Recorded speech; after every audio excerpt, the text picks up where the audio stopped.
По собираемости электроэнергии, если вы позволите, у нас в районе собираемость вышла на этап по юридическим лицам. У нас 99,4 у нас по юрлицам. И по физическим лицам у нас получилось 27%. В общем, это 32%. Я объясню, почему эти цифры небольшие.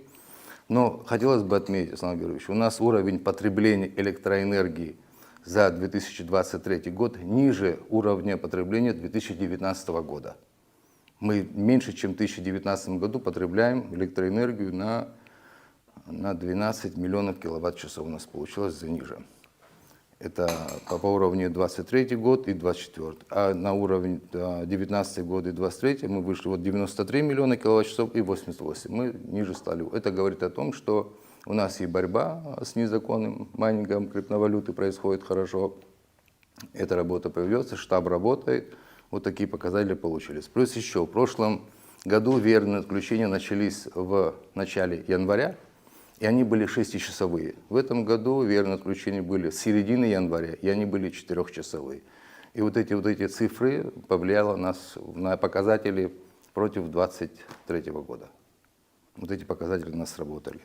В районе у нас по линии высокой 6-10 киловольт 284 километра состоит линия.